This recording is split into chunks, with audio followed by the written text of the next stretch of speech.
आ जाओ और तू हट जा। आ जाओ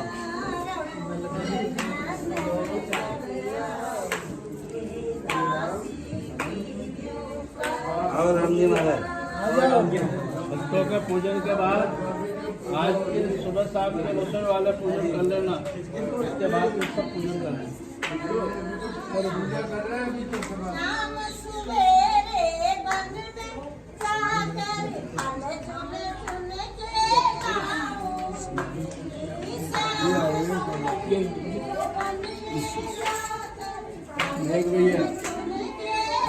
भैया यहाँ पे पूजन चढ़ाना भी करता है। हमारे पास जो कुछ भी हो ना वो चढ़ा दो।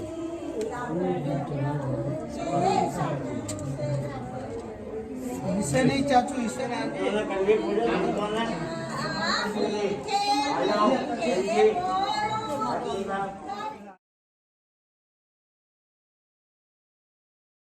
चढ़ा दो, चढ़ा दो, चढ़ा दो।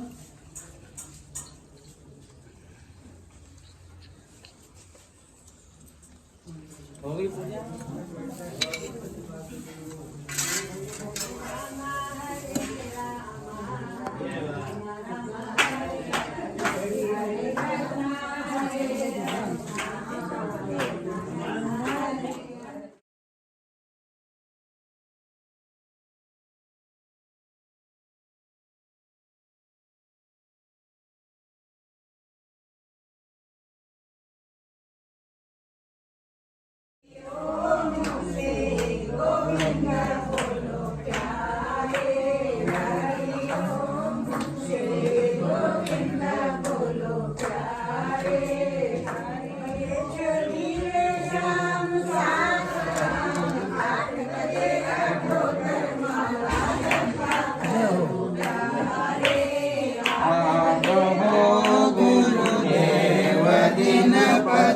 अगम ज्ञान प्रकाश और के तुम देववायक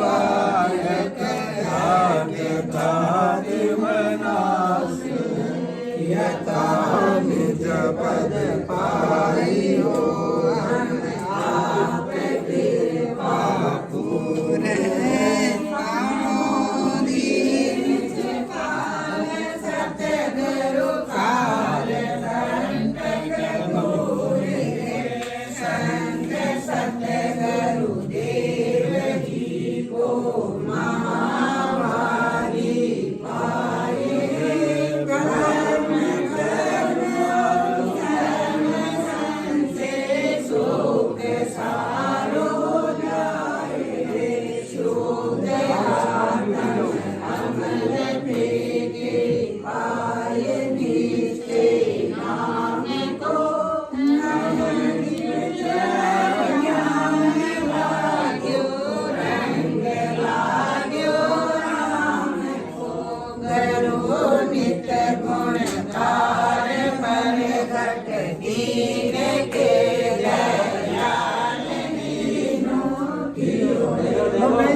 लेते रहे। देखो हमारा मन तो बच्चे की तरह है, बार बार भूलता है, बार बार उसको याद दिलाते हैं, जैसे बच्चे को डांटते हैं। ऐसे आप कोई 100 साल के हो गए तो इसका मतलब ये नहीं कि आपका मन बूढ़ा हो गया, आपका मन तो वही तरोड़ ताजा है। इसलिए तो मन को समझाते रहना चाहिए। तो संत समझाने का मतलब ये है कि आपको सुमिरन और सेवा दोनों बात संत याद दिलाते रहते हैं। सुमिरन करो, सेवा करो। हमारे यहाँ तो माता बहनें आती है, कोई झाड़ू निकाल रही है, कोई जूते चप्पल अपने हाथों से जो है सही करके रख रहे हैं, और कोई खंबे जाले निकाल रही हैं, कोई क्या कर रही है, ये सब सेवा है। और हमारा इंतजार मत करो कि राम जी महाराज कहे जभी, बहुत से तो कह देते महाराज कह मत देना सबके सामने, अगे भाई ये काले हो रहे हैं बर्तन मार दे भाई, नहीं अपने मन से मार लो भाई, सेवा करो। हम हाँ तुम कितने बड़े घर के हो ये बात जरूर, आप अपनी इज्जत, आप अपनी जाति, आप अपनी सुंदरता, आप अपनी बुद्धिमान, इन सारी अच्छे अच्छे सद्गुणों को ध्यान में रख के सेवा करना। ऐसा नहीं कि मैं ऊंचे घर की हूँ और मैं झाड़ू निकालूंगी कि अच्छा लगेगा क्या मेरे को, ये सोच करके मत निकालना। पर ये सोच के निकालोगे कि भगवान के दरबार में, सदगुरु के दरबार में सब समान है, सब एक जैसे, हम भगवान के बच्चे हैं। सुंदर हैं तो भगवान के, असुंदर हैं तो भगवान के, बलवान हैं तो भगवान के, पैसे वाले हैं तो भगवान के हैं, बच्चे हम भगवान के हैं। बच्चों का भाव लेकर के सेवा करोगे तो उसका आपको ज्यादा लाभ मिलेगा, आपके साथ में आपके परिवार को भी लाभ मिलेगा। घर में सभी धर्मात्मा नहीं होते हैं, पता नहीं किसके चरण पड़ने से, किसके घर में पाँव किस देवी का पड़ने से, किस पुरुष का जो है वहाँ भाव बना देने से घर में रिद्धि सिद्धि बनी रहती है। तो आप माता मैंने भक्ति स्वरूपा हो, तो ऐसे संत महापुरुषों का स्थान जहाँ भी आपको मिले, जहाँ भी आप जाओ, तो एकदम जीवन में नम्रता लाना, घमंड मत लाना। हाँ, जिस दिन घमंड आ गया उस दिन जो है हमारे घमंड को राम जी महाराज पता नहीं कहाँ चूर कर दे हमारा घमंड। इसलिए घमंड कभी नहीं करना, पैसे का घमंड मत करना, अपनी उम्र का, अपनी बुद्धि का, अपने विवेक का, बिल्कुल निरभिमानी भाव से लेकर के और संतों के बताए हुए मार्ग पर चलना। क्योंकि संत जो होते हैं वो मार्गदर्शन होते हैं, मार्ग बताने वाले होते हैं, दिशा बताने वाले होते हैं। जब दिशा बताते हैं और वो सही दिशा पर मनुष्य चलता है तो उसकी दशा भी सुधर जाती है। अच्छी दिशा पे चलोगे तो दशा सही बनी रहेगी, गलत दिशा पे चले जाओगे दशा बिगड़ जाएगी। मैं कहता रहता हूँ माता बहनों से, भाई तुम सत्संग में आते हो बहुत अच्छी बात है, लेकिन चाचू मत करा करो, तू मैं मत करा करो। भगवान के सामने ही लड़ने लग जाए, डरे ही नहीं भगवान से तो। हाँ, पुजारी तो बेचारा, पुजारी के जो क्या ही औकात है, वो ठाकुर जी से तो डरे ही नहीं। और भीड़ जाओ वहीं मंजीरा लेकर के, काल मंजीरा, वो तो सब बंद हो जाते हैं, आजे बाजे ढोलक गोलक उनकी बाजे पेटी चलने लगती है। तो ऐसा भगवान के दरबार में जाएं, सदगुरु के दरबार में जाएं, संतों के सानिध्य में जाएं, तो एक मन में भय लेकर के, नम्रता लेकर के, डिसिप्लिन में रहो। अरे 2 मिनट तो कम से कम आश्रम में आए तो डिसिप्लिन। संत जो है अनुशासन सिखाते हैं, कैसे बैठना, कैसे बोलना, ये सारी बातें। तो आज जैसे महापुरुषों का दिन है, स्वामी गोविंद राम जी महाराज, उनकी कृपा से जो है आज हम आपके सामने बैठे हैं, आपके सामने सत्संग सुन रहे हैं, सुना रहे हैं, ये उनकी कृपा है। रामदयाल जी महाराज के ऊपर बहुत लाड प्यार रहता था, बहुत लाड प्यार, तो उनका ऐसा आशीर्वाद है कि आज भी उनको वही लाड प्यार मिल रहा है। अगर इनसे पूछा जाए तो मिल रहा है, ज्यादा तो नहीं, थोड़ा बहुत तो मिल रहा है, लेकिन मिल रहा है। तो ऐसा लाड़ प्यार जो है सबको, सब संतों को मिले, हमको भी मिले, राम जी को भी मिले, उनको भी मिले। जब हमारे अच्छी किस्मत होंगे, जब हमको भी मिलने लग जाएगा। हाँ, तो ऐसे रामदयाल जी महाराज, जिन्होंने आपके कुंभ राम द्वारे की बहुत शोभा बढ़ाई है, जगह जगह राम द्वारे का नाम जो है उज्जवल किया है, सब गुरु कृपा से, संत कृपा से। इनके ऊपर संतों की कृपा नहीं होती, गुरु कृपा नहीं होती तो कुछ भी नहीं कर पाते। तो सबसे बड़ी जो है कौन सी कृपा है? गुरु कृपा। ये भगवान की कृपा काम नहीं आती है। हाँ, तो हमारा ठाकुर जी की कृपा, हमारा ठाकुर जी से रह रहे। हाँ, जब तक गुरु की कृपा नहीं होगी, जब तक ठाकुर जी ठुकरानी कुछ नहीं कर सकते। आगे समझ में? मैं भी ठाकुर जी की पूजा करता हूँ, लेकिन गुरु जी के सानिध्य में रह के करता हूँ, उनको स्मरण करके करता हूँ। वो करवाते जब करता हूँ। तो गुरु कृपा ही केवलम। अब तुम कहोगे कि मेरे गुरुजी तो मर गए, अब कहां से लाऊंगा, वहां की तो कृपा ही नहीं। गुरु कभी मरते नहीं है। गुरु तो एक ब्रह्म तत्व, एक शब्द का नाम है, एक ऐसे शब्द का नाम है जो वजनदार होता है, भारी होता है, एक आकर्षण वाला शब्द होता है, जो अंधकार से हटा करके प्रकाश में ले जाता है। अज्ञान रूपी अंधकार। अज्ञान क्या है? अभी कोई मर जाए, मरने की समाचार सुन लो तो धड़क धड़क कर लेगा, 1 मिनट राम द्वारे में पाँव नहीं टेगा हमारा, और हमारा मन नहीं लगेगा, और हमारा उच्चाटन हो जाएगा, और यहाँ से रोते रोते रोते चले जाएंगे हम। क्यों? कि हमारा जो अज्ञान है, हमारा जो मोह है, जिससे हम मोहित है, जिससे हम ग्रसित हैं, जिसमें हमारा लगाव है, वो लगाव हमको खींच रहा है, वही अज्ञान है, वही एक बहुत बड़ी हमारी भूल है। हाँ, ये औपचारिकताएं भी करना पड़ती है। संसार में रहोगे तो राम जी वनवास में गए, दशरथ जी मरे, तो उन्होंने समाचार सुना तो उनके भी आंखों में 2 आंसू आए। आते ही हमारी माँ मरी तो आपके सामने नहीं रोई, अकेले में बैठ के भजड़े खा लिए, भले खूब रो लिए, लेकिन सामने नहीं रोई। भाई हम संत हैं, उपदेश करते हैं, आपके सामने रोने बैठ जाएंगे, तुम में हमें फर्क क्या रहेगा? तो ज्ञान की दृष्टि से गुरु जो होते हैं वो हमको अज्ञान से बचा करके ज्ञान की ओर ले जाते हैं। बस हमारे गुरु जी ने क्या ज्ञान दिया? राम राम करो, सुमरण करो, सेवा करो। ये गुरु जी का ध्यान है, ये गुरु जी का स्वरूप है, ये गुरु जी का चिंतन है, ये गुरु जी का उपदेश है। सदगुरु को एक शब्द मन को ही लेवे मान, एक शब्द ही मान लो तो कल्याण है। और गुरु जी जिंदगी भर बोलते रहे, चेले दिन भर सुनते रहे और माने नहीं तो वो सारा करा कराया व्यर्थ हो जाता है। तो माता बहनों, आज से ही हमारा ये बरसी का कार्यक्रम प्रारंभ हो गया है। आज से ही जो है ये मेला राम जी का शुरू हो गया, ऐसा मान के चलो।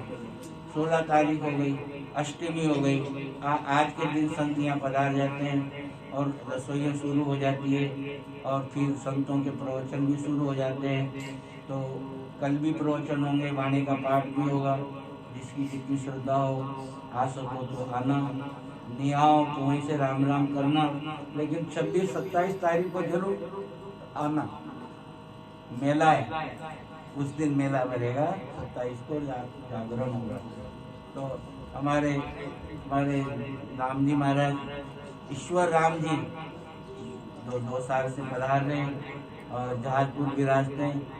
इनके यहाँ भी जहाज जैसा एक जैनियों का बहुत बड़ा मंदिर बना, जाओ जब देखना, शाहपुरा बाग में देखना, पहले वो देखना, वो देखने लायक है जहाजपुर में। और इनके रामद्वारे में भी जाना।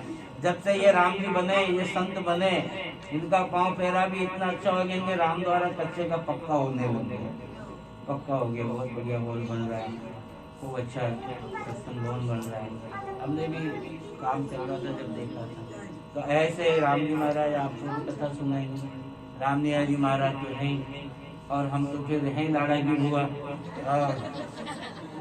हाँ, हमारी तो साहब, हमको तो कतरनी मान लेना दर्जी की, टेलर की, कि भाई साहब की मशीन की वो कैसी है ना, कहीं से भी उतरना शुरू कर देता हूँ मैं तो। अस्तु। तो ऐसे हमारे दिवाकर जी जो हैं, ये आप इस दूरबीन के क्या बोले जी ना, मोबाइल के सहारे से जो है, और जगह जगह यहाँ से रामद्वारे का प्रचार प्रसार करते, प्रवचन यूट्यूब में डाल करके, आपके फोटो भी आ रहे होंगे इसमें, अब आएंगे, और आपके भजन भी आएंगे। 2-3 माता बहनों के भजन तो पहुँच गए सब जगह। और भी कोई अच्छे भजन गाए तो इसमें अच्छी प्रस्तुतियाँ आप दो, और ताकि हमारे रामद्वारे का प्रचार प्रसार हो, भगवत चर्चा का गुणानुवाद सबके कानों में जाए। बहुत सी बातें हैं।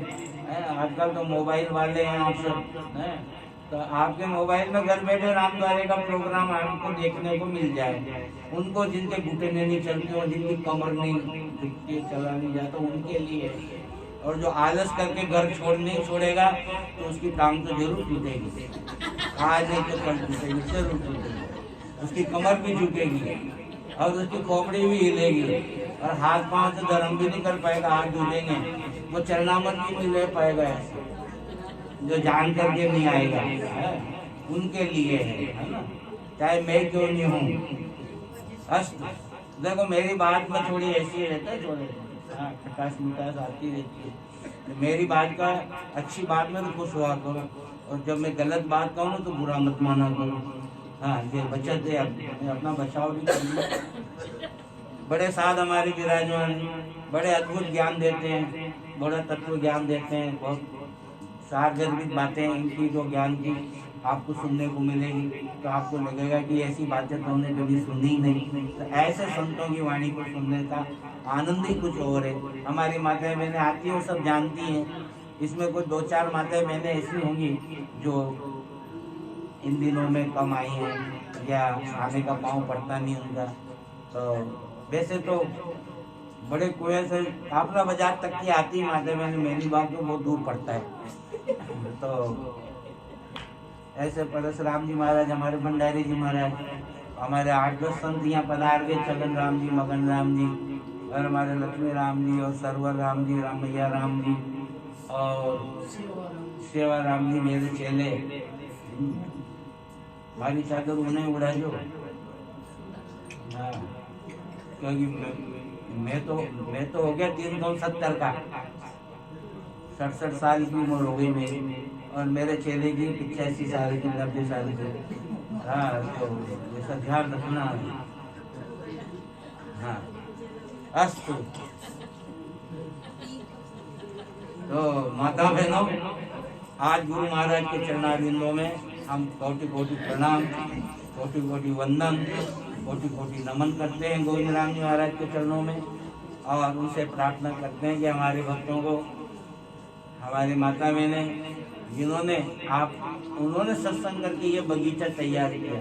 हमने कोई नया बगीचा तैयार नहीं किया हो, हम तो बस उसमें उसी पेड़ पौधे में सींचते रहते हैं और वही पोपले फूटती रहती है और वही फूल फल होते रहते हैं। तो ये जो सींचने वाले, नींव मजबूत करने वाले तो स्वामी गोविंद राम जी महाराज, और उनका बनाया हुआ संत वंश भी जो है अभी तक चल रहा है। और जब तक राम जी महाराज पार लगाएंगे जब तक चलेगी, गाड़ी चल रही है। नहीं तो फिर जो है आप में से ही 8 गुरुवार के गुरुवार एक दिन राम जी बनकर के बैठ जाना है घंटे के लिए सत्संग, और वापिस चले जाना।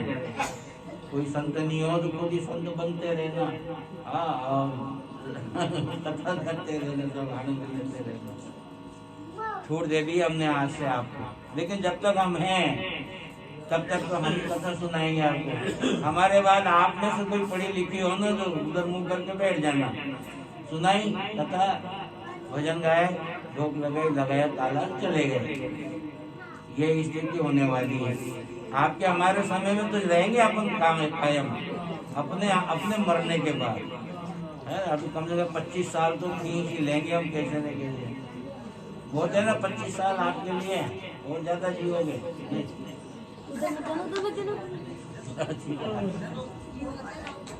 तो अब जो है हमारे राम जी महाराज, ईश्वर राम जी आपको जो कथा प्रवचन आपको श्रवण करवाएंगे। बड़े प्रेम से सावधानी से सुनना, मेरी बातें सुननी ऐसे मत सुनना। हाँ, बड़ी सावधानी से सुनोगे तो आपको कुछ मिलेगा। संत पधारे इतनी दूर से, इनकी सेवा, इनका सम्मान, इनकी कथा सुनना ही इनका सम्मान है, इनके प्रवचन सुनना ही इनकी सेवा, इनका आदर सम्मान है। इस तरह से आप जो प्रेम से इनका सत्संग श्रवण करें, और जितनी देर भी आपको सुना सकें।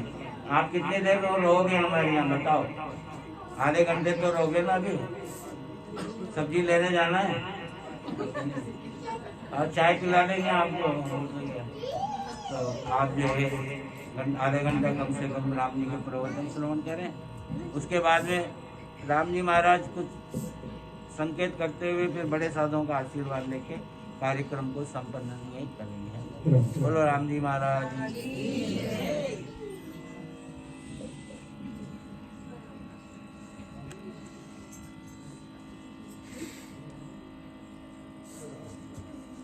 बोले श्री राम जी महाराज की। स्वामी जी श्री रामचंद्र जी महाराज की। स्वामी जी श्री कनकदास जी महाराज की। स्वामी जी श्री गोविंदराम जी महाराज की।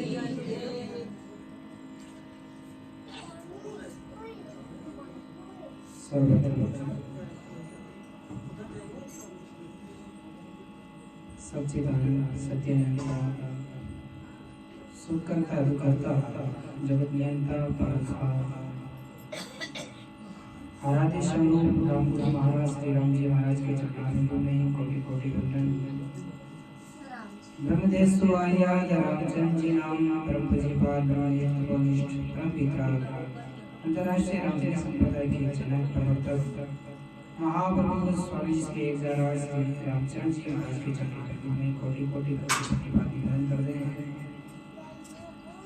साथ ही उनके परम लाडले परम शिष्य स्वामी जी श्री कनकदास जी महाराज, उन्हीं की परंपरा में स्वामी श्री गोविंदराम जी महाराज जी की वर्षी महोत्सव में सभी सम्मिलित हैं और मंगल में संत समाज सभी संत समाज के सभी संतों के चरणारविंदों में कोटि कोटि वंदन करते हैं।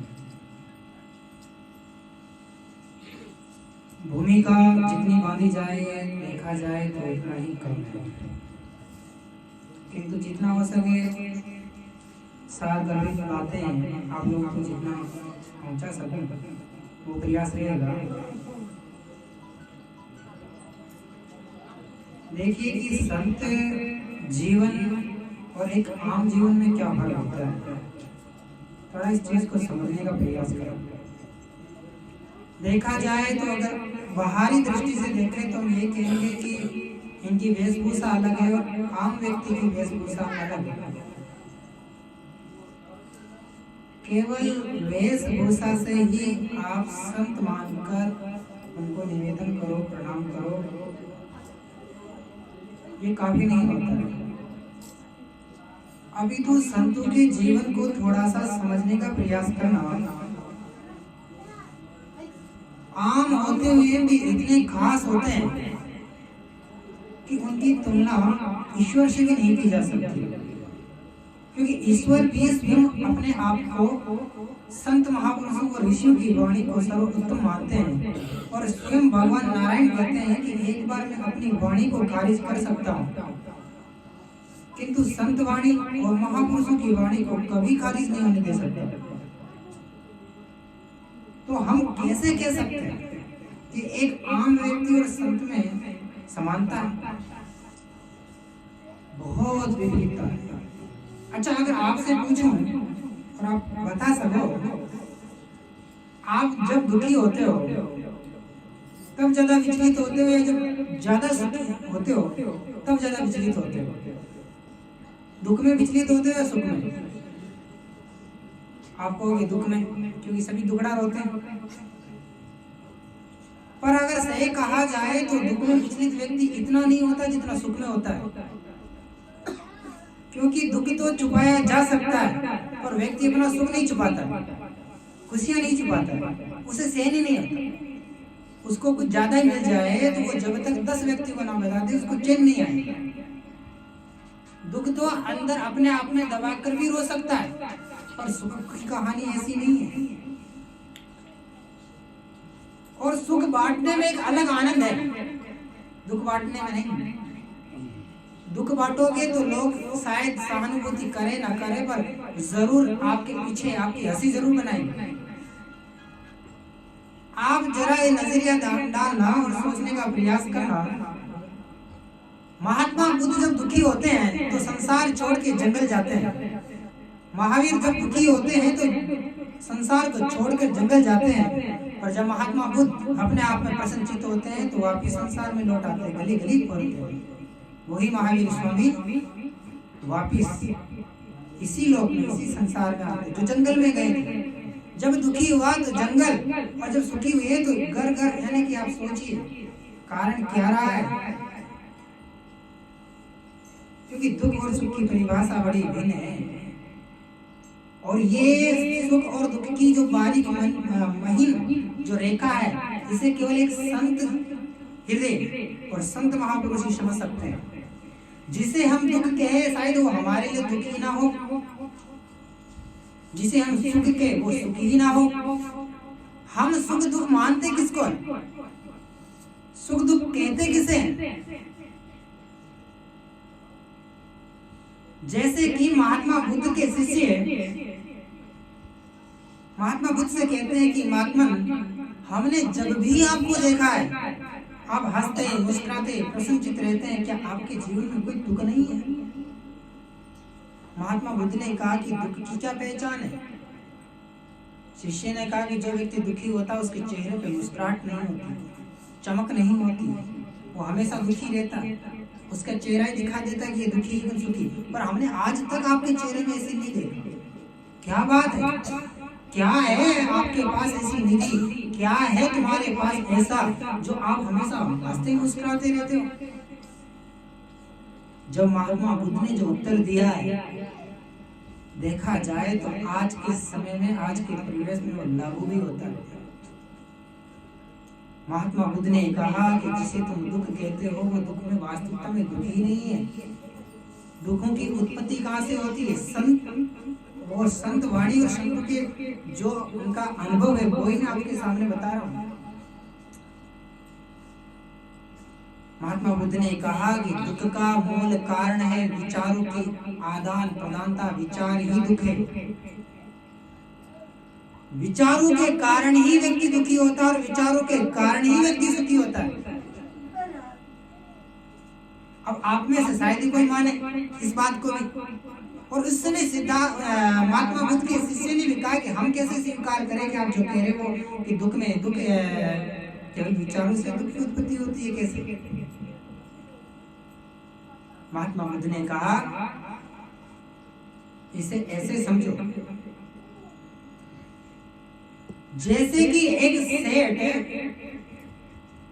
जिसके यहाँ एक नौकर करीबन 30 साल से काम कर रहा है। एक दिन सेठ के मन में विचार आया और सेठ जब लौट के घर आया तो वो एक कीमती से कीमती मूर्ति लेकर आया, इतनी कीमती सजावट की, और घर लाया तो उसने अपने नौकर से कहा कि इसे संभल कर रखना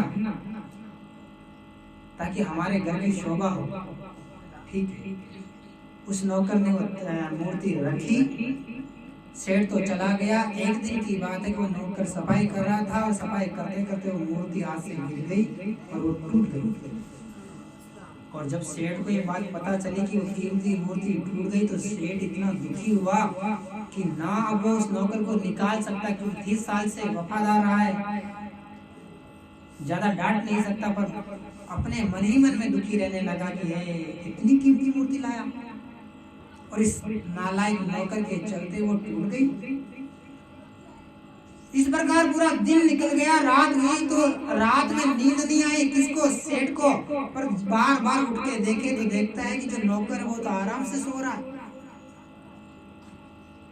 सेठ और क्रोधित हुआ। सेठ सोच रहा है कि देखो एक तो मेरी मूर्ति तोड़ रही है, फिर ऊपर से आराम से सो रहा है और यहाँ मेरे को नींद नहीं आ रही। इसने सोचा कि ऐसा कुछ किया जाए कि मैं सुखी हो जाऊं और वो दुखी हो जाए। तब करे क्या? तब सेठ ने एक युक्ति निकाली और सेठ ने क्या कहा, दूसरे दिन नौकर को बुलाया, नौकर से कहा कि एक बात तुझे कहना चाहता हूँ। नौकर ने कहा बोलिए मालिक। तब सेठ ने कहा कि बात ये है कि जिस मूर्ति को मैं लाया था मेरे मन में विचार आया कि तुम 30 साल से लगभग यहाँ सेवा दे रहे हो, मैंने आज तक तुम्हें कोई कीमती वस्तु नहीं दी। तब मेरा विचार बना कि तुझे कुछ कीमती वस्तु देनी चाहिए। वो मूर्ति मैं इसलिए तुम्हारे लिए लेकर आया, इतनी कीमती मूर्ति लेकर आया, पर शायद तुम्हारे भाग्य में था ही नहीं और तुम्हारे ही हाथों से वो मूर्ति टूट गई।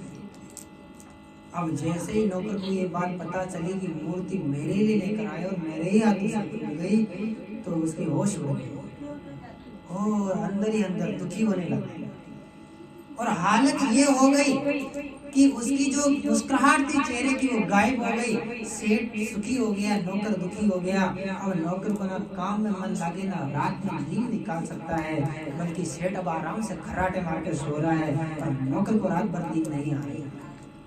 अब आप बताइए कि दुख कहाँ था? दुखों की कहानी कहाँ से प्रारंभ हुई और दुख था कहाँ? वो बदल क्यों गया? अगर एक स्थायी रूप से था तो सेठ के पास ही रहना चाहिए था, नौकर के पास क्यों गया? महात्मा बुद्ध ने भी अपने शिष्य से यही कहा कि बताओ। इसलिए याद रखना कि दुख का मूल कारण है विचारों की आदान प्रदानता। विचार अगर आपके वश में है तो बुद्धि आपके वश में है, और बुद्धि वश में है तो फिर कहना ही क्या। अच्छा, विचलित करने वाला है कौन? ये महापुरुष यहाँ विराजमान है, एक से एक अनुभवी से महापुरुष है। आप सब जानते हैं कि शरीर के अंदर अगर 5 ज्ञान इंद्रियां हैं तो 5 कर्म इंद्रियां हैं, और मन जो है इन इंद्रियों को संचालित करने का भाव रखता है। पर मन जो है देखा जाए तो सेनापति है, स्वामिनी तो बुद्धि है। अगर व्यक्ति का मन भी सही पर बुद्धि काम ना करे तो मन होने के उपरांत भी उसको क्या कर नहीं सकेगा जब। इसलिए विचारों को वश में कीजिए, बुद्धि को हमेशा सब बुद्धि बनाइए, वो बुद्धि नहीं। महापुरुष संत समाज बार बार यही तो बार बार हमें जागृत करने का प्रयास इसीलिए तो करते हैं क्योंकि कुबुद्धि बैठी हुई है, और कुबुद्धि के चलते ही तो ये सब विचलित हो रहे काम। जिस दिन हमारे अंदर सद्बुद्धि आ गई फिर कहना ही क्या। अब बताओ कि दुर्योधन जो था कुबुद्धि का मालिक था कि नहीं था ना? और दुर्योधन किसका अवतार माना जाता है? कलयुग का। आप जरा सोचो कि दुर्योधन जो था, आप देखोगे कि 5 पांडवों के दूत बनकर भगवान सभा में बैठे और वहां जाकर कहा कि पांडवों को इंद्रप्रस्थ लौटा दो। दुर्योधन ने मना कर दिया। भगवान ने कहा कि इंद्रप्रस्थ भी नहीं दे सकते हो तो केवल पांडवों को 5 गांव दे दो, चलेगा। दुर्योधन ने क्या कहा कि सुई की नोक के बराबर भी उन पांडवों को मैं नहीं दूंगा। अब यहाँ पर सोचने वाली बात है कि यहाँ महाभारत में स्पष्ट लिखा हुआ, महाभारत कहती है कि दुर्योधन से पूछा कि तू जानता भी तू कर क्या रहा है, कितना बड़ा पाप कर रहा है? तब दुर्योधन कहता है कि मैं जानता हूं कि मैं पाप कर रहा हूं, मैं जानता हूं कि अच्छा क्या है बुरा क्या है। भाई तू जानता है तो फिर बुरा क्यों कर रहा? दुर्योधन कहता है कि मैं जानता हूं कि अच्छा है बुरा है पर फिर भी मैं कर रहा हूं, मुझे खुद को ही पता नहीं कि मैं ऐसा क्यों कर रहा हूं। अच्छा, जब हम अच्छे कर्म करते हैं तो किसको अपने आप को हम मानते हैं कि भाई हम करता हूं, और काम बिगड़ने लगे तो हम भगवान पे थोपने लग जाते हैं। काम बिगड़ रहा है, इन्होंने बिगाड़ दिया, अब पूजा पाठ बंद कर देते। बहुत सारे लोग तो ऐसे होते हैं कि जैसे जैसे उनका काम बिगड़ने लगता है पूजा पाठ ही छोड़ देते, भगवान को मानना ही छोड़ देते। अच्छा, ये सोचिए तो जरा सोच कि जब दुख आया तो आप भगवान से दूर जा रहे हो, जबकि दुख का हितैषी सच्चा साथी तो कौन है? वही तो है। और सुख में सबसे ज्यादा भूल कर हम भगवान को भूलने वाले भी तो हम ही हैं। भूलता कौन है? हम भूलते हैं। दुर्योधन से जब कहा कि तू जानता है तो फिर ऐसा अन्याय क्यों कर रहा है? इसका उत्तर भगवान ने उसमें दुर्योधन को तो नहीं दिया, पर गीता में भगवान ने इसका उत्तर अर्जुन को जरूर दिया। देखिए, कर्म करने के लिए किसी भी व्यक्ति को भगवान ने बाध्य नहीं किया है। तुम्हारी मर्जी हो जो करो, स्वतंत्र हो आप। आपको अगर भजन करना है तो करो, नहीं करना तो मत करो। कोई हाथ पकड़ने वाला नहीं है, कोई ये कहने वाला भी नहीं तो भजन कर।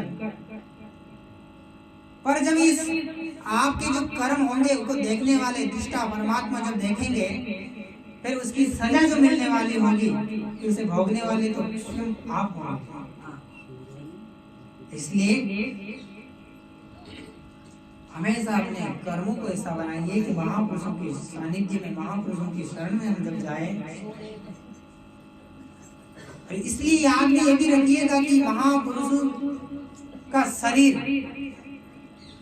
अगर पंच भौतिक शरीर छूट भी जाता है, पर उनके द्वारा प्रदान किया गया ज्ञान, उनकी एक आभा वो निरंतर बनी रहती है। गोविंद राम जी महाराज हमारे समक्ष चाहे पंच भौतिक शरीर से ना हो, पर उनकी आज भी आभा इस्लाम द्वारा में झलकती है और हम सबको महसूस होती है। इन महापुरुषों की देन है जो हम आज यहाँ सब बैठकर सत्संग का लाभ ले रहे हैं। इसलिए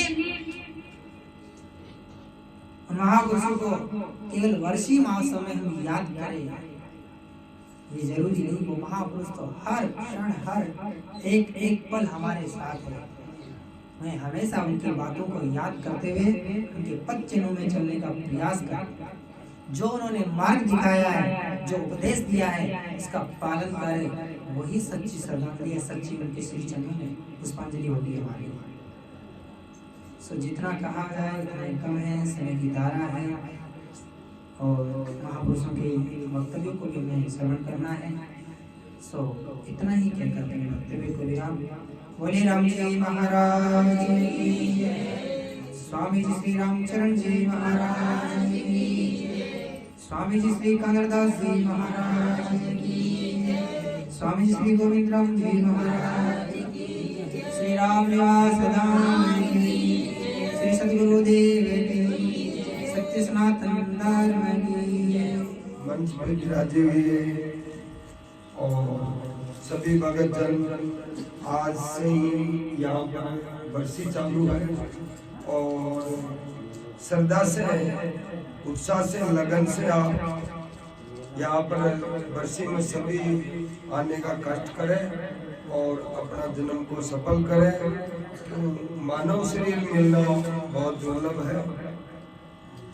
मानव शरीर, मानव तन दुर्लभ मिले और भाग्य मिले हो सत्संग। समझ पाए अब सतगुरु कहे जन्म न कीजिए भंग। तो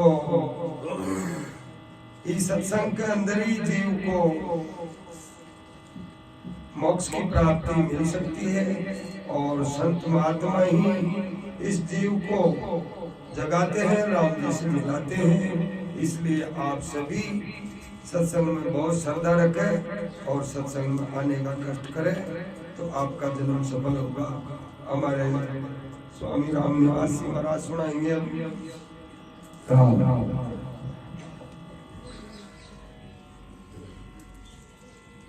श्री राम जय राम जय जय राम,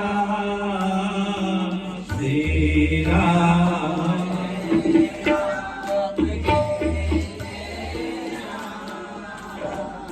श्री राम जय राम जय जय राम।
राम प्रेमी श्रद्धालु भक्तजनों, श्रद्धा वात्सल्य माताओं, उज्जवल भविष्य वाले भद्र बालक बालिकाओं, जैसा कि आज आपको मालूम है कि हम सभी आज परम भक्ति भगवत स्वरूप पूज्यपाद स्वामी श्री गोविंद राम जी महाराज गुरुदेव का निर्वाण महोत्सव महापुरुषों की पवित्र भूमि पर बैठकर स्मरण कर रहे हैं, मना रहे हैं और उनके पावन चरणों में अपने भाव पुष्प, अपने भाव पत्य पुष्प उनके चरणारविंद में समर्पित कर रहे हैं। अभी आप सबने गुरुदेव के चरण पूजन के साथ वाणी पढ़ी और संत महापुरुषों के मुखारविंद से स्वामी जी महाराज के गुरुदेव के पावन पदों में अपने आदरांजलि भावांजलि के परम सुंदर भाव श्रवण किए। यथार्थ है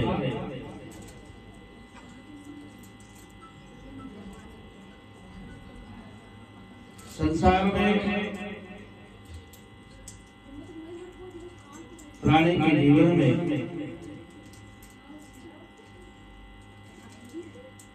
गुरुदेव का होना अत्यंत आवश्यक है।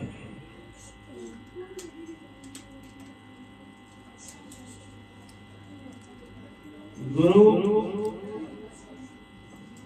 तब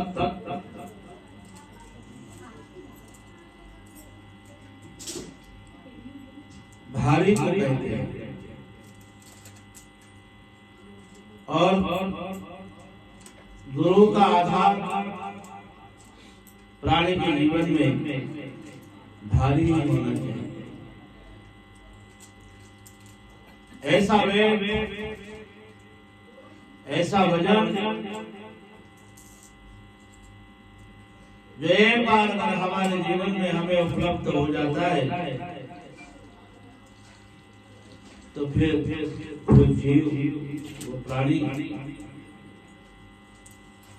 कैसी भी परिस्थितियां उसके जीवन में सुनामी जैसी क्यों ना आ जाए, वह तनिक मात्र भी विचलित नहीं होता और वह सुदृढ़ता के साथ में गुरुदेव के द्वारा बताए गए मार्ग वह निरंतर निरंतर निरंतर चलता रहता है, अबाध गति से चलता रहता है। उनका पावन पवित्र मंगलमय दिव्य उपदेश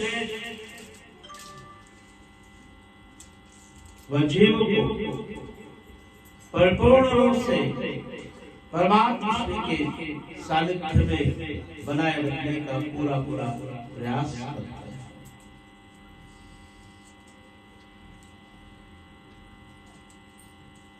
गुरुदेव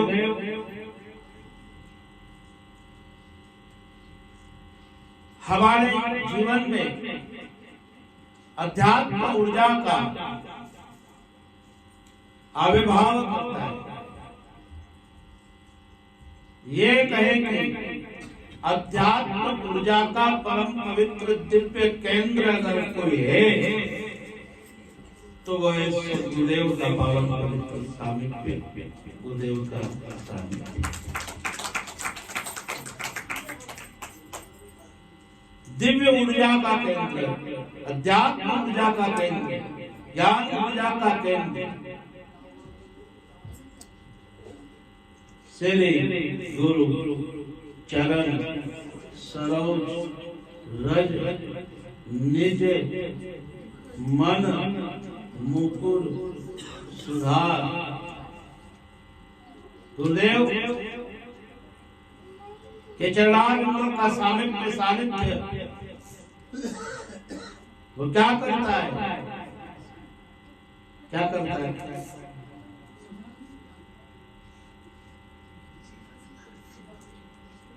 रामचरितमानस आप पढ़ते हैं,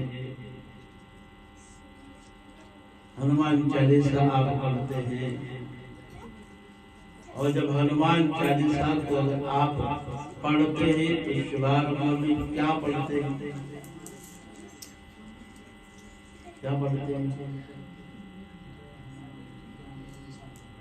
श्री गुरु चरण सरोज रज निज मन मुकुर सुधार वरणौ रघुवर विमल यश जो दायक फल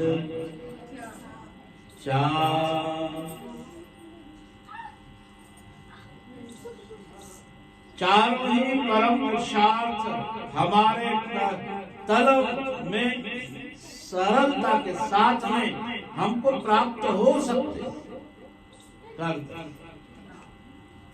हमारे हाथ आ सकते हैं, लेकिन सबसे पहले शर्त क्या है? हमारे मन के मुकुर को साफ करना है,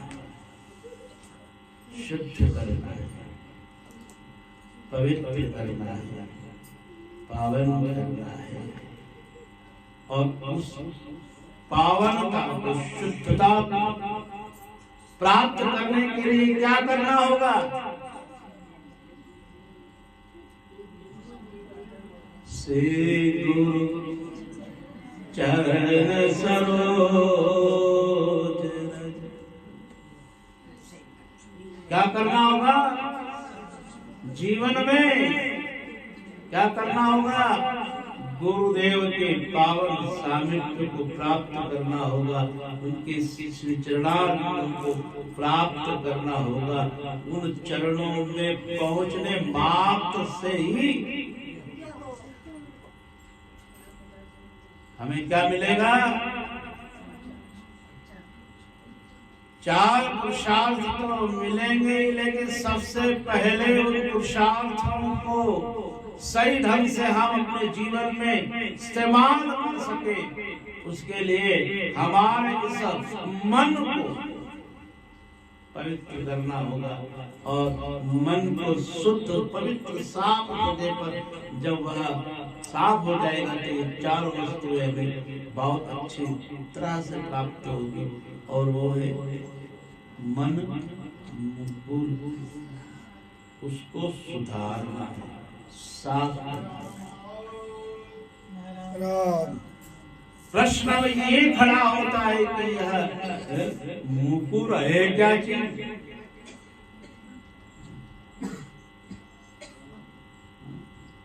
कौन सा मुकुर? मन मुकुर सुधार, ये कौन सा मुकुर है? मुकुर है क्या? आपने थोड़ी देखा होगा, देखा क्या आपने मुकुर? ये देखा नहीं? देखा क्या? किसने देखा? हाथ खड़ा करो। मुकुर किसने देखा? देखा? जिसने देखा वो हाथ खड़ा करो। रोज देख करके भी नहीं देखा, रोजाना देख करके भी नहीं देखा।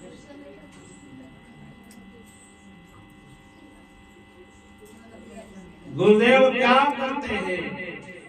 वो गुरुदेव गुरुदेव क्या करते हैं?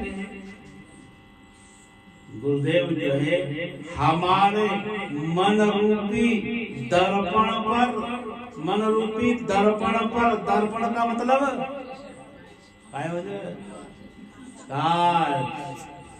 मन रूपी तर्पण के ऊपर जो मिट्टी छा गई है, धूल छा गई है, जो धुंधला हो गया है। ड्राइवर गाड़ी में बैठता है, लेकिन गाड़ी में बैठने के बाद बैठने से पहले क्या करता है? कांच की सफाई करता है, छींटे लगाता है, और लोग जो है न छींटे लगा करके और उसको अखबार से कपड़ा अच्छा बढ़िया सॉफ्ट मिल जाए तो अच्छी बात है, वरना जो है वह अखबार से लेकर कर उसकी सफाई करता है। क्यों करता है? क्यों करता है? साफ दिखे सामने वाला, अगर दिखाई नहीं वो नहीं दिखे तो अपन भी नहीं दिखे, वो नहीं दिखे तो अपन भी दुनिया में नहीं दिखे। हमें भी लोग क्या करते रह जाए? ढूंढते रह जाए। याद क्या करें? ढूंढते रह जाए कि वो फलाना फलाना था, वो किधर गया गाड़ी में।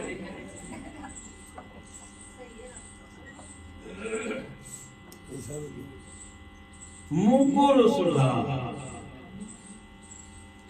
सफाई से सफाई रहेगी, ताज पर बिल्कुल साफ सुथरा रहेगा तो सामने वाला अच्छा स्वच्छ दिखाई देगा, साफ सुथरा दिखाई देगा, और किसी प्रकार की कोई परेशानी नहीं। तो हमारा अपना जो मन दर्पण है, वो दर्पण साफ रहना चाहिए। और वो दर्पण साफ कब रहेगा? कौन करेगा? जो दर्पण साफ करने के भी लक्षण होना चाहिए। जब साफ होता है ऐसे ही साफ नहीं हो जाता है। हाँ, लोग करते हैं, बहुत सारे लोग दर्पण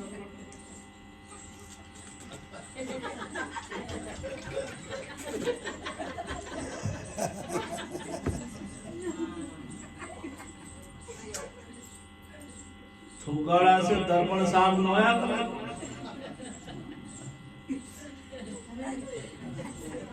थुकाड़ा से दर्पण साफ न हो। मन का दर्पण, ये दर्पण जो है ना, थुकाड़े से साफ भी हो जाएगा कदाचित, लेकिन ये मन दर्पण जो है ये ऐसे साफ नहीं होगा। ये तो गुरुदेव की सतगुरु को मस्तक धरे, श्री गुरु चरण सरोज रज। गुरुदेव के पावन चरणारविंदों में हमें झुकना पड़ेगा, उनके चरणारविंदों में हमें पहुंचना पड़ेगा, और वह हमें ऐसी ऊर्जा प्रदान करेंगे। श्री गुरु पद सरोज, इसलिए कि उनके जो चरण है, चरण के ऊपर क्या है? चरण में नाखून है ना, उंगली में अंगूठे के ऊपर नाखून, नाखून पूरे उंगलियों में नाखून।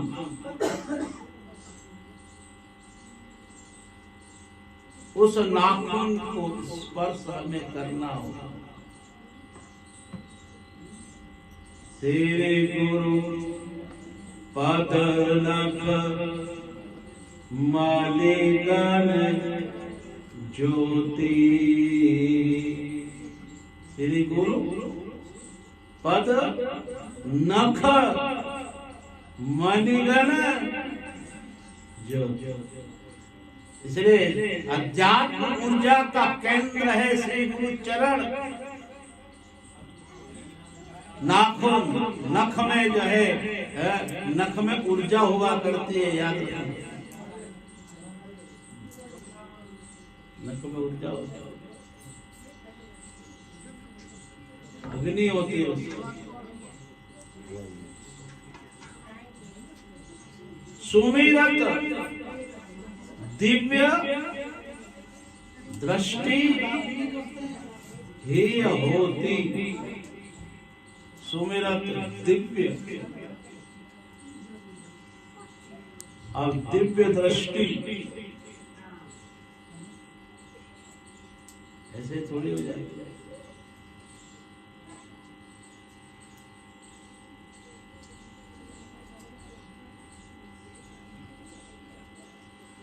चर्चाएं तो बहुत हो ऐसा है ना, जितनी करेंगे उतनी थोड़ी है, जितनी कहेंगे उतनी थोड़ी। गुरु की महिमा तो बहुत अगाध अगाध।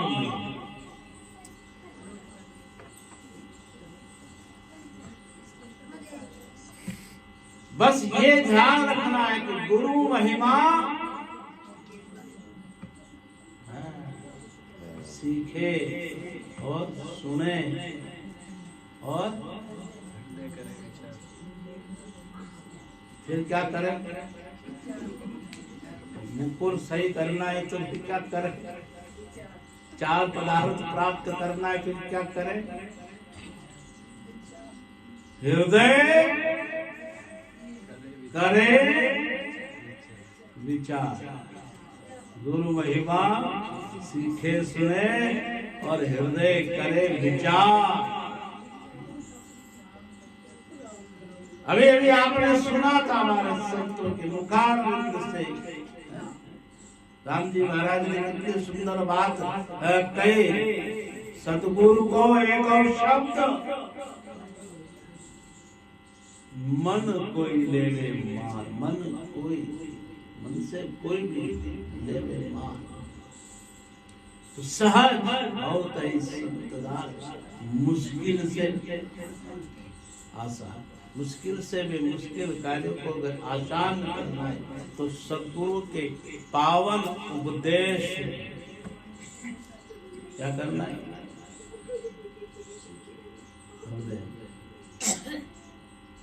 धारण उपदेश। केवल गुरु के पास चले जाने से, गुरु के पास चले जाने के थोड़ी देर माथा खा लेने से या उनके ढोल लगा लेने से मात्र केवल राम राम राम जी राम राम से काम नहीं चलता है। उनका जो मैसेज है, उनका जो संदेश है, उन्होंने जो शब्द हमको कहा है, जो उन्होंने मार्गदर्शन हमको दिया है, हम उस मार्गदर्शन पर अपने जीवन में कितने चल पा रहे हैं। हमें तो मन मुकुर को सुधारना है,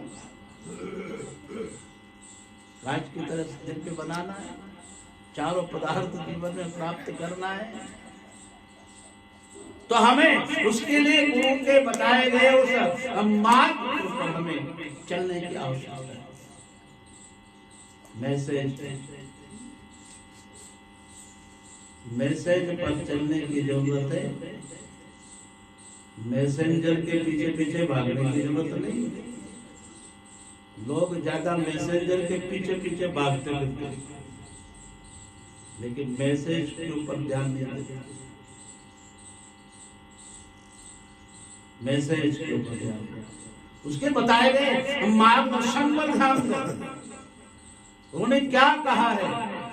सदगुरु को एक और शब्द वाली बात, एक शब्द मन को लेवे मान तो चले, और उसपे जो चल गया समझ लो मंजिल पे पहुंच गया, चारों परार पा गया।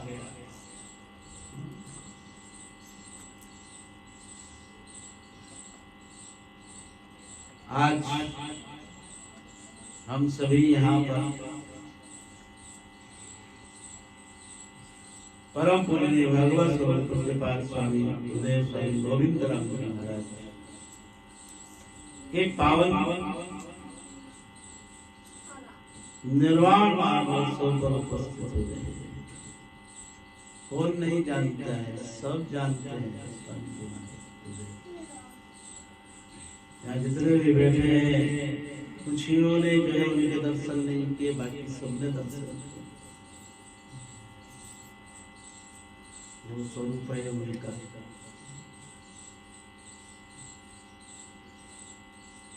ध्यान जरूर करो गुरुदेव, लेकिन जाप राम के नाम का स्मरण करो। गुरु मूर्ति को ध्यान और रसना उचरे राम, रसना से राम राम राम राम राम राम राम राम राम राम राम राम राम राम का जाप।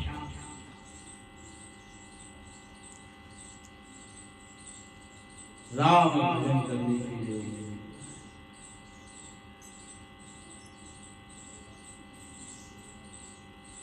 प्रभु भजन जितना हो सके उतना हम जीवन में करें, और जितना हो सके उतना सेवा,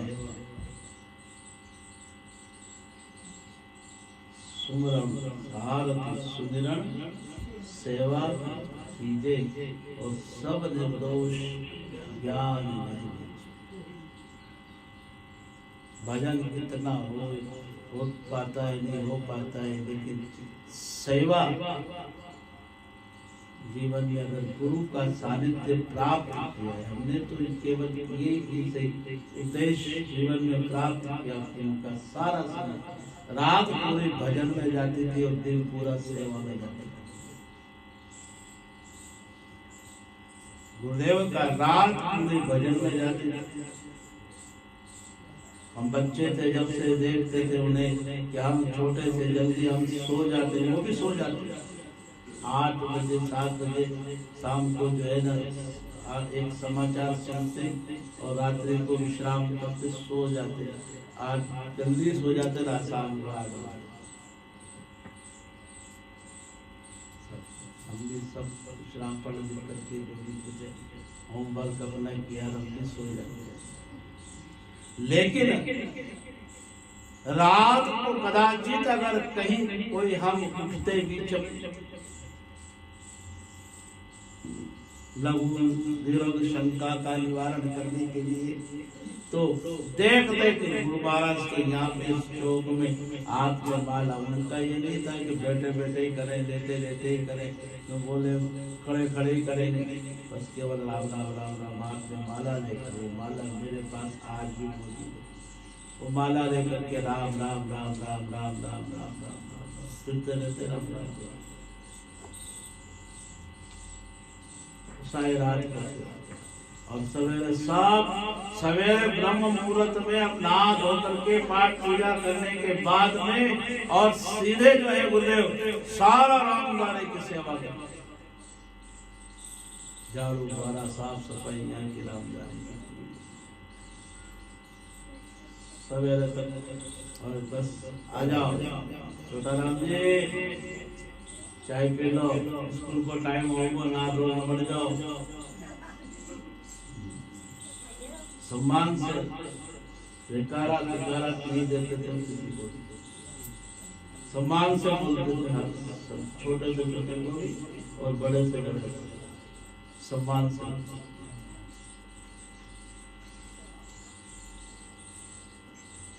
और जरा सा भी न है मेरे स्वयं के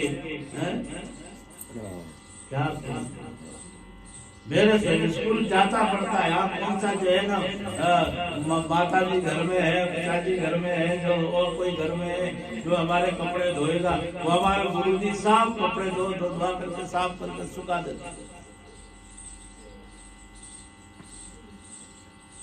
छोटे बड़े होने के बाद तो कोई दिक्कत नहीं, छोटे छोटे सब तरह से इतना स्नेह, इतना प्यार, इतनी ममता, क्योंकि गुरुदेव जो होते पूरी तरह से माँ भी वही होते हैं शिष्य के, और पिता भी वही होते हैं शिष्य के, भाई बंधु सखा सब कुछ जो है वही होते हैं। सखा का रूप में वही व्यवहार करते हैं, बहन का भी व्यवहार करते, भाई का भी व्यवहार करते, और माँ का भी व्यवहार करते, पिता का भी व्यवहार, सब तरह समाज।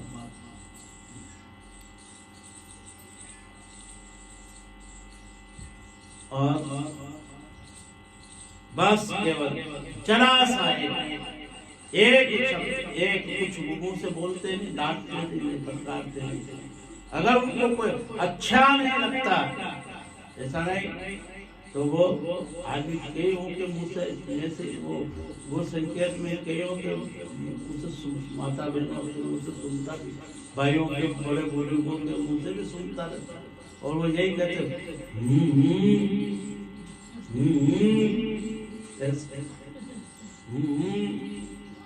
तो गलत लगता तो बस उसी में ही सब समझ लेना चाहिए, बोलने की जरूरत नहीं है उनको।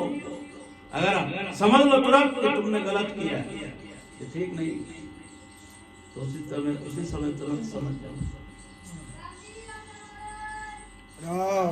लोहा जल से धोइए तो दूना लागे काट, रामचंद्र पाप दिया तो निर्मल होए निराट। गुरुदेव तो वैसे ही तेज पुंज है, अग्नि स्वरूप है, लेकिन उनका तो केवल हूं करके समझा देना ठीक, उसी में समझ जाए तो समझदारी है, वरना जो है ना रोज मारना कूटना पीटना डंडा उठा के मारने से भी जो है काम चलने वाला नहीं, कुछ नहीं होता है।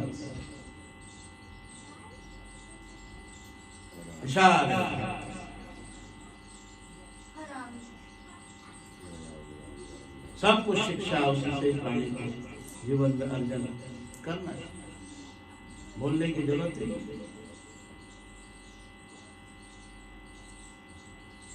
तो वैसा का वैसा स्नेह, वैसा का वैसा प्यार गुरुदेव के सानिध्य में राम जी महाराज ने जो कहा यथार्थ कहा है, इसमें कोई मील मेख नहीं है। आज भी मुझे तो वही बस्ती का भी वैसा ही प्यार मिल रहा है, तो यहाँ पर विराजमान संत महापुरुषों का भी वो का वही प्यार मिल रहा है। और कोमल राम जी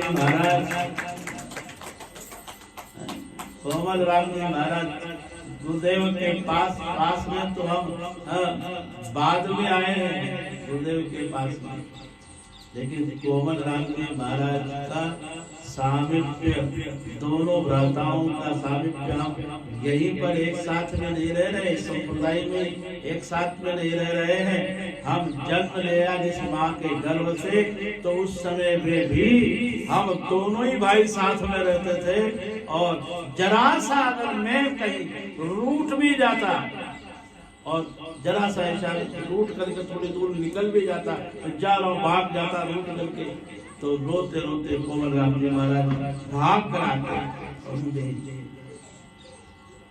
गले से लगा ले, और वो का वो स्नेह, वो का वो प्यार, वो की वो मोहब्बत आज दिन तक भी वो मेरे साथ, आज दिन तक भी मेरे साथ। उनका वो सहानुभूति, उनकी वो ममता, उनका वो प्यार, मेरे प्रति जो लगाव है, उसको मैं कैसे बोल सकता। और इसमें कोई अतिशयोक्ति नहीं है। मुझे यहाँ पर अपने मुंह से कभी ये नहीं कहते कि राम जी ये काम करो, वो काम करो। जैसा उन्होंने यहाँ गुरुदेव के साबित में मुझे देखा है, इसी वैसा का वैसा प्यार वो मेरे प्रति आज भी। मैं भी कभी कभी वही ये जो बात आपसे कई अकेले में उनके कार्य को देखकर विचार करने लगता हूँ, तो वो की बात मुझे याद आती है कि हम दोनों भाई एक गुरु महाराज की, माता जी की कृपा है कि आज भी हम एक दूसरे के सामिप्य में है, सानिध्य में है। और उनका वही वर्धहस्त, भाई का वर्धहस्त, बड़े भ्राता अलग, भेक में भी बड़े मैं, वो पहले राम जी बने, बाद में मैं बना। यहाँ तो 1 मिनट के बाद में भी दूसरा बनता है तो छोटा है और वो बड़ा है। 1 मिनट पहले बनने वाला संत वो बड़ा है, और 1 मिनट बाद में बनने वाला वो छोटा है, सेकंडों में छोटा। तो भेंट में वहां जिससे बड़े भी हैं और मैं, रखा भी हमको ऐसे, गुरुदेव ने भी नहीं, आज ने तुमको कल तुमको भेज दे, आज पवन राम जी को क्यों कि नहीं, वो बड़े भी हैं और भेद में भी वो बड़े रहे, और आज भी उनके कार्यक्रम में, उनके स्वभाव में भी बहुत ही बड़प्पन है, उनके हर कार्यक्रमों में बड़प्पन।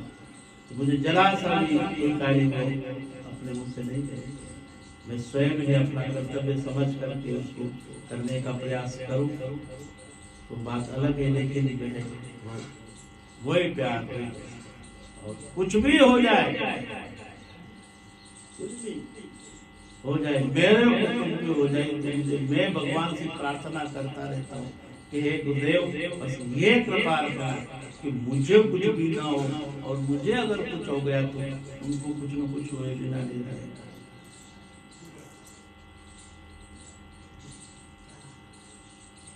लेकिन जो है मैं उनकी जान मेरे में बसती है या नहीं बसती, लेकिन मेरी जान तो उनके अंदर ही बसी रहती है।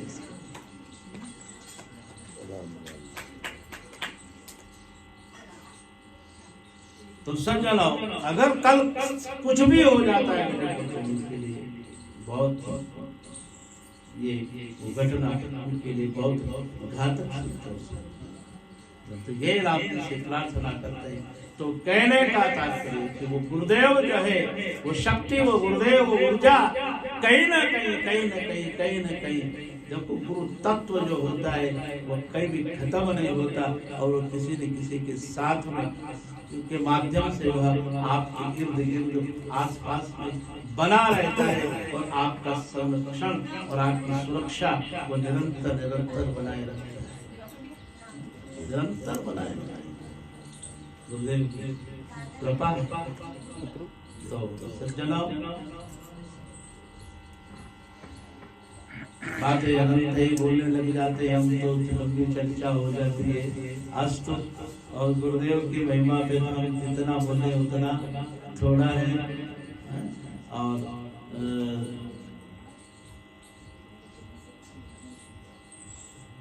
आप सबको भजन भी गाना है। टाइम कितना हो गया होगा? 2:30 बजे बस। ऐसे तो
Thank you.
मंगल माता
धनवंता नहीं कोई, धनवंता वही जानिए, जग राम राम धन होए।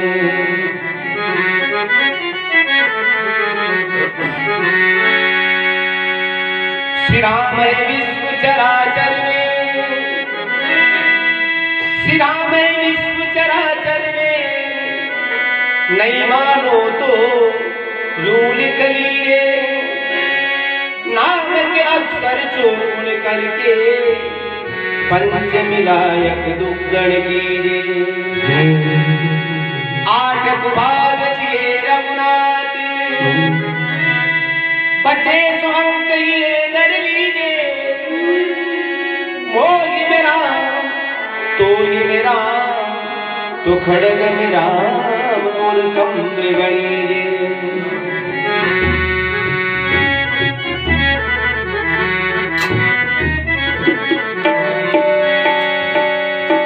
श्री राम कहने कामया, जिसकी जुबां पर आया।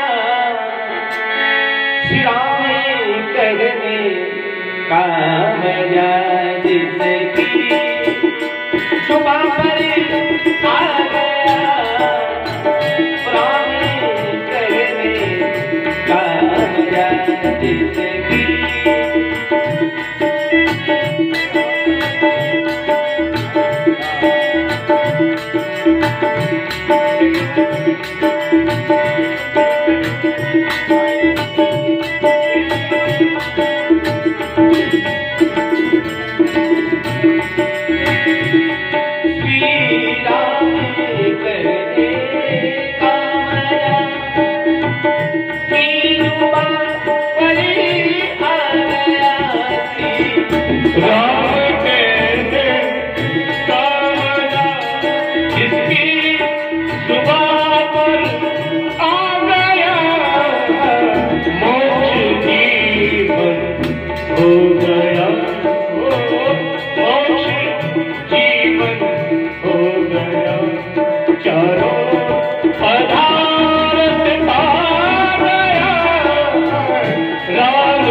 ऐसे दीननाथ बलिहारी सारे ढूंढे बलिहारी सारे ढूंढे दादा एक राम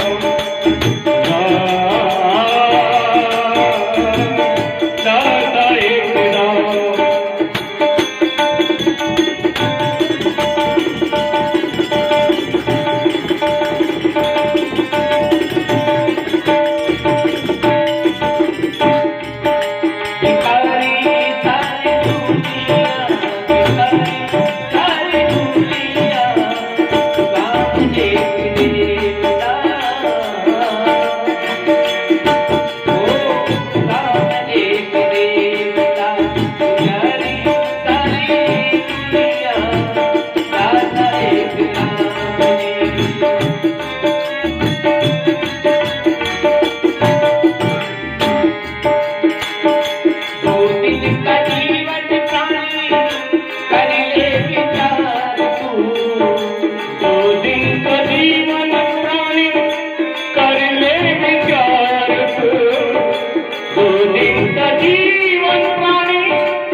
नाम का प्रकाश जब अंदर जगाएगा, नाम का प्रकाश जब अंदर जगाएगा, प्रभु श्री राम जी का दर्शन पाएगा, प्रभु श्री राम का दर्शन पाएगा, प्रभु से राम का दर्शन पाएगा। ज्योति से जिसकी ज्योति से जिसकी उजियारी सारे दुनिया, उजियारी सारे दुनिया, बलिहारी सारे दुनिया, दादा एक राम दादा एक राम